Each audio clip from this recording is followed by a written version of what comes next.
आता हूँ कहीं जात हूँ, कहूँ बजा के ढोले, श्वास जो खाली जात है ये तीन लोक का मोले। ओए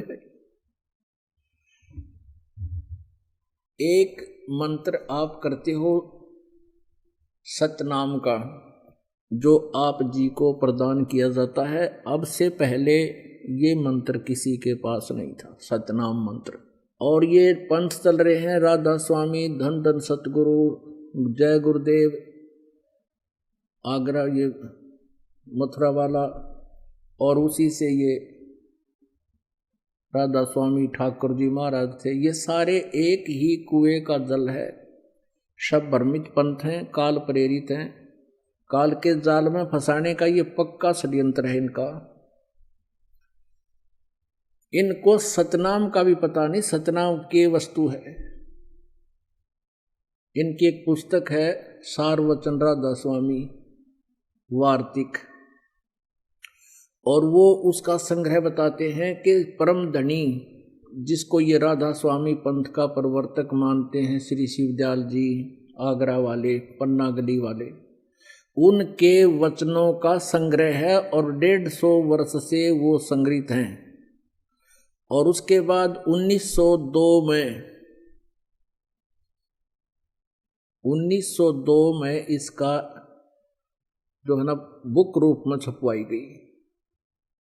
1902 से लेकर आज तक 109 वर्ष हो गए, और उस अज्ञान को ये भोली आत्मा रटते आ रहे हैं। उसमें लिखा है, एक जगह तो लिखा है कि सतनाम 5वीं मंजिल है, 5वीं मंजिल सतनाम। और फिर बताया है कि सतनाम को सतलोक भी कहते हैं, सतनाम को सतपुरुष भी कहते हैं, और सतनाम को सारनाम भी कहते हैं, सतनाम को सतलोक भी कहते हैं, सतपुरुष भी कहते हैं, और सतनाम को सतनाम भी कहते हैं। इनकी बुद्धि घुमा रखी थी काल ने। अरे सतनाम 2 अक्षर का जाप है। सतनाम माने सच्चा नाम, और ये इसको कहीं तो सतनाम बताते हैं। और एक जगह है ये सावन सिंह जी, जिनको धन धन सतगुरु वाले पंथ के प्रवर्तक का भी गुरु मानते हैं, श्री सावन सिंह जी ने अपनी पुस्तक लिखी है संत मत भाग। 4-5 भाग बनाए उसने। उसके तीसरे भाग में लिखा है, एक जगह तो लिखा है कि सतनाम स्थान है। आगे फिर किसी ने पूछा कि 4 राम की व्याख्या करते हुए बताते हैं कि सतनाम असली राम है। इन सतनाम का नहीं वेरा आज तक। कहते झूठा ज्ञान और ध्यान कहाँ लाओ, ये बाद विदा चतुराई। जब तुम्हारा ज्ञान ही नल है, कोई थ्योरी लिखता है बच्चा स्टूडेंट, उस लिखे हुए थ्योरी पर लिखे हुए उस विधान के आधार से वो प्रैक्टिकल करता है तो सफल होता है। जिसका थ्योरी ही गलत है तो प्रैक्टिकल ठीक कैसे हो सकता उसका। तो जो भी उस संत रूप में बैठे उस शिवदयाल जी ने अपने जीवन में जितने भी डले ढोए, उनका अनुभव है ये, जो उनकी सार नाम राधा स्वामी वार्तिक, और उसमें उन्होंने ये ज्ञान दे रखे है। तो वो ध्यान कहाँ लगाते हो? 2.5 घंटे सुबह, 2.5 घंटे शाम, जब तुम्हारा ज्ञान ही गलत है, तुम्हारी थ्योरी ही गलत है। तो यहां परमात्मा कहते हैं ये सतनाम है 2 अक्षर का, जिसमें एक ओम अक्षर है, और जैसे ओम तत् सत में 3 मंत्र बताए, इनमें से एक तत् मंत्र सांकेतिक ये दास बताएगा उसको, और दूसरा नहीं बता सकता, अधिकारी भी नहीं है, और उस दास से पहले किसी को इसका पता भी नहीं था। लेकिन परमात्मा कबीर जी ने 600 वर्ष पहले अपनी वाणी में ये लिखा था, और उसको अब डिस्क्लोज करना था, पहले गुप्त रखना था। ये परमात्मा का आदेश था। इसी कारण से आदरणीय नानक साहिब जी ने भी इस 2 अक्षर के सतनाम का जाप किया, लेकिन अन्य किसी भी शिष्य को प्रदान नहीं किया, और न ही उनको जाप करने का आदेश दिया। जैसे समंदर की साखी, जैसे गुरु नानक देव जी की साखी हैं, जन्म साखी, उनमें समंदर की साखी हैं। उसमें मर्दाना और बाला दोनों गुरुदेव से प्रार्थना करते हैं कि हमें श्रीलंका दिखाने की कृपा करो। तो उन्होंने कहा कि चलो समंदर के ऊपर का चल पड़े, जैसे थल पर चलते हैं। और उनसे कहा कि तुम वाहेगुरु वाहेगुरु जपते रहना। अब मर्दाना और बाला तो वाहेगुरु जप रहे हैं और नानक जी ये 2 मंत्र का जाप जप रहे हैं, सतनाम जप रहे हैं मुख से मौखिक। उस दिन मर्दाना ने भी वही सतनाम जाप शुरू कर दिया। वो डूबने लगा समुद्र में। तब गुरुजी ने पूछा, मर्दाना तू वही जाप कर जो मैंने कहा। तो मेरी रीस मत कर, मेरे वाला जाप मत कर। तब उसने वही जाप किया, वो 2 अक्षर का जाप बंद कर दिया। अपनात्माओं, इससे भी ये बात प्रमाणित होती है कि सुनियोजित तरीके से परमात्मा यहां तक लाए हैं इस रहस्य को। परमेश्वर कबीर जी ने कहा था धर्मदास जी को, धर्मदास तो 1,00,000 दुहाई, ये सार नाम कहीं बार ना जाई, ये असली मंत्र कहीं बार ना जाई। और इस मूल ज्ञान को भी, यथार्थ ज्ञान को भी अभी तक छुपा के रखना है। अब कलयुग के इस समय में इसको डिस्क्लोज करना था। इसे सिद्ध है कि ये मंत्र अभी किसी के पास नहीं था। गुरु नानक देव जी को अवश्य पता था, लेकिन इन्होंने आगे परमात्मा के आदेश से किसी को, सिख समाज को नहीं दिया। क्योंकि अब तक अगर ये मंत्र पहले से डिस्क्लोज होता तो ये नकली काल के दूसरा दस्वामी वाले इसका मंत्र बताते पाते, 2 अक्षर का ये मंत्र जाप करो, फिर ये दास क्या बताता आपको, और वो नाम ये देवी देते तो वे अधिकारी नहीं थे, इसलिए वो काल के जाल में फिर भी रख देते आपको। तो इस प्रकार परमात्मा ने आप पर मेहर करी है, और इस परमेश्वर के इस सतनाम के जाप से आपके पाप कटेंगे, आपके श्राप कटेंगे, आपके ऊपर 3 ताप का जो दुख, भूत प्रेत पितर जो भी आपके ऊपर आपदाएं आई हैं, ये सब नष्ट हो जाएंगे। क्या बताते हैं, जब ही सतनाम हृदय धरो भयो पाप को नाशे, जैसे चिंगारी अग्नि की भाई पड़े पुराने गाशे। कबीर परमात्मा कहते हैं अपने उस सच्चिदानंद घन ब्रह्म की वाणी में, कबीर वाणी में, उस तत्व ज्ञान में कहते हैं, जब ही सतनाम हृदय धरो। हृदय धरण का अर्थ यहाँ पर है कि जब आपको यो नाम मिल गया और आपने सच्चे दिल से इसका जाप शुरू किया, नियमित रहे और मन में किसी प्रकार की कोई विक्षेप आपका उत्पन्न ना हो गुरु, परमात्मा और मंत्र के प्रति, फिर ये आपके हृदय धरा गया। उसके बाद जब तुम सुमन करोगे सच्चे दिल से और बिल्कुल निशंका होकर के, निसंसित होकर के, फिर देखना इसका कितना कमाल होता है। तो जब ही सतनाम हृदय धरो भयो पाप को नाश, और मानो चिंगारी अग्नि की पड़े पुराने घास।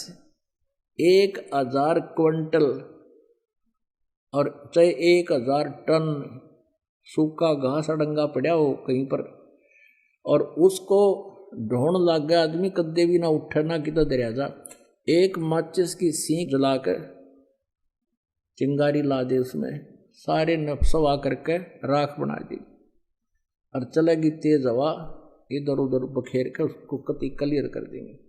तो यहां परमात्मा कहते हैं, जब ही सतनाम हृदय धरो भयो पाप को नाशे, जैसे चिंगारी अग्नि की भाई पड़े पुराने घासे। जैसे सूरज के आगे बदरा ऐसे कर्म छयारे, प्रेम की पवन करे चत मंजन फिर झलके तेज नयारे। जैसे सूरज के आगे बादल ऐसे कर्म छयारे, जैसे सूर्य के सामने काले काले घोर बादल छा जाते हैं, उसका प्रकाश धीमा पड़ जाता है, ऐसे आप आत्मा और परमात्मा के बीच में हमारे पाप कर्मों के बादल छाए हैं। क्या बताया है कि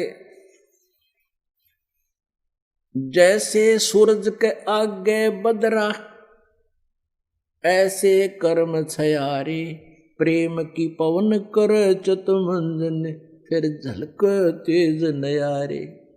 अपनात्माओं, आपने उपदेश भी ले लिया, आप जाप शुरू करो सच्चे दिल से मर्यादा में रहकर। कुछ दिनों के बाद क्या होगा कि इस मंत्र से आपके असंख्य जन्मों के पाप जो संचित भी हैं, संचित भी वर्तमान में जो कर रहे हैं, ये भी समाप्त हो जाएंगे। क्योंकि प्रतिदिन हम जाप करते हैं, जैसे साबुन लगाते हैं, कपड़ा साफ हो जाता है, डेली मैला भी होता है, साफ हो जाता है। और पहले के कपड़े मैले रखे हुए भी साफ कर लेंगे, साबुन मिल गया, तेल मिल गया, सारी व्यवस्था मिल गई हमारी। तो पहले के संचित और प्रारब्ध और क्रियमान, इन तीनों कर्मों का इस सतनाम के जाप से नाश होगा। कैसे होगा? कि जब आपके पाप कुछ कम हो जाएंगे, इस लगे रहोगे। जैसे कि आपने देखा हो, ये मोटर मैकेनिक होया करें, उनके कपड़े इतने मैले हो जाते हैं, उनके कलर का नहीं पता ये कौन से कलर का है। और फिर उसको कोई साफ करने लगे तो 2, 4, 10 बार साबुन लाने से तो उसका थोड़ा थोड़ा सा मैल और वो कपड़ा दिखने लगेगा, ये कपड़ा भी है कि मैं और अड़ंगा है। और फिर उसको बार बार फिर धोएंगे, साफ करेंगे, तो धीरे धीरे साबुन से ना होगा तो पेट्रोल से ड्राई क्लीन करेंगे तो वो कपड़ा साफ होगा। तो ऐसे ही पुण्यात्माओं, हमने कहते हैं योगन योगन की वासना हुई इकट्ठी आने, निर्मल कैसे होवेगा तेरे सतगुरु लगे ना काने। युगन युगन की वासना, युगों युगों के इतने पाप कर्म हो गए इकट्ठे आन, और निर्मल कैसे होगा कोई सतगुरु तत्वदर्शी संत परम संत तुझे मिला नहीं, वो सतगुरु लगे नहीं कान, यानी उनके वचन सुनने को नहीं मिले। और जब आपके हृदय में फिर कुछ दिनों के बाद क्या होगा, आपके हृदय में एक ऐसी पवित्र प्रेम उत्पन्न होगा भगवान के प्रति। पहली बार तो आप सत्संग सुनते हो, 2-4 बार तो ये ज्ञान सुनने को भी अच्छा नहीं लगता। धीरे धीरे आपको इतना आनंद आओगा फिर, क्योंकि जैसे मलेरिया के बुखार में, जबर में इंसान को, व्यक्ति को खाना भी कड़वा लगे, सेब संतरे भी कड़वे लगते हैं, टेबलेट खाने से, यानी कड़वी टेबलेट ही खानी पड़ती है। कहाँ तो वो रोटी भी खाना नहीं चाहता, वो भी कड़वी लग रही है, उस कड़वी को मीठा बनाने के लिए कड़वी टेबलेट ही खानी पड़ती है, कुनीन खानी पड़ती है, न चाहते हुए भी खानी पड़ती है। तो ऐसे इस ज्ञान को, और फिर मंत्र के मिल जाने पर सुमरण उसके ऊपर विशेष कसक से जाप करने को आपने न चाहते हुए कुनीन की तरह खाना ही पड़ेगा, करना ही पड़ेगा। तो प्रारंभ में तो आपको मजबूरी सी होगी कि ये तो बता दिए इतने मंत्र गुरु जी ने, ये कैसे होंगे। अरे सुबह से लेकर शाम तक मजदूर कस्सी बजावे, किसान हल जोता है, सारा दिन फद्दर फद्दर पता नहीं कहाँ तक पहुँच जाते हैं। क्या भगवान का बैठ कर चलते फिरते मंत्र नहीं कर सकते हम? कुछ दिनों के बाद फिर इस मंत्र के बिना आपका दिल भी नहीं लगेगा। तो जैसे बुखार किसी को हो, जबर हो गया है, तो प्रारंभ में उसको रोटी भी अच्छी नहीं लगती, कुनीन खाने से, कड़वी कुनीन ही खाने से, न चाहते हुए भी खाने से, फिर कुछ दिनों के बाद उसका जबर ठीक हो जाएगा। फिर वही मीठी वस्तु आपको जो पहले कड़वी लगती थी भोजन, अब वो स्वादिष्ट लगेगा। अब जैसे परमात्मा कहते हैं, कबीर पिछले पाप से हरि चर्चा ना भावे, कै ऊँग कै ऊठ चले ना और बात चलावे। तुलसी पिछले पाप से हरि चर्चा ना भावे, जैसे जबर के बेग ते भाई भूख विदा हो जावे। तो ऐसे आत्मा के ऊपर पाप कर्मों का जबर हो गया, और इस जबर का नाश करने के लिए ये कड़वी टेबलेट, ये सत्संग वचन जो आज तक आपने सुने नहीं, एक बार तो विद के आदमी इस ज्ञान को सुनकर, एक बार तो ऐसा है जैसे जीभ के ऊपर कुनीन रख दी, ये बताते हैं ब्रह्मा विष्णु महेश से ऊपर कोई और शक्ति है, लेकिन इस कुनीन को आपने खाना चाहिए, इस तत्व ज्ञान को सुनते रहना चाहिए। फिर क्या होगा, कुछ दिनों के बाद ये मंत्र आपको दिया जाता है, तो कुछ दिन तो भक्त आते हैं, शिकायत प्रार्थना करते हैं कि सतनाम चलता नहीं, ज्यादा नहीं होता। कुछ दिनों के बाद आप इसको चलाते रहो धक्का सा करके, कुछ दिन फिर अपने आप चलेगा, आपको बहुत आनंद आएगा। फिर आपकी आंखों में आंसू आने शुरू हो जाएंगे, भगवान की जरा सी भी चर्चा होगी। तो क्या बताते हैं, युगन युगन की वासना हुई इकट्ठी आने, निर्मल कैसे होएगा तेरे कोई संत लगे ना कान। जब संत आपके कान लग जाएंगे यानी सतगुरु मिल जाएगा, फिर क्या होगा? जैसे सूरज के आगे बदरा ऐसे कर्म छयारे, प्रेम की पवन करे चितमंजन फिर झलके तेज नयारे। आपको बताया ना कि जैसे 1000 टन घास फूस पड़ा हो अड़ंगा, एक माचिस की सीख लगा दे सवा हो गया, तेज हवा चल इधर उधर बुना कर ऐसे फेंक दिया, कहीं का कहीं गया। तो क्या बताते हैं कि असंख्य जन्मों की वासनाएं तुम्हारे पाप कर्मों को परम संत से प्राप्त उस सतनाम के मंत्र से सभा कर दिया जाएगा। और फिर प्रेम की पवन करे चितमंजन झलके तेज नयारे, फिर आंखों में भगवान के प्रति वो प्रेम जागेगा, आंखों से आंसू चलेगी, वह प्रेम की पवन चलेगी। इन बादलों को जो बीच में बादल अड़े हुए हैं कर्मों के, उनको फेंक देगी, तितर बितर कर देगी, और फिर आपकी आत्मा निर्मल होगी, सतलोक प्राप्ति होगी। बोलो सतगुरुदेव की जय हो।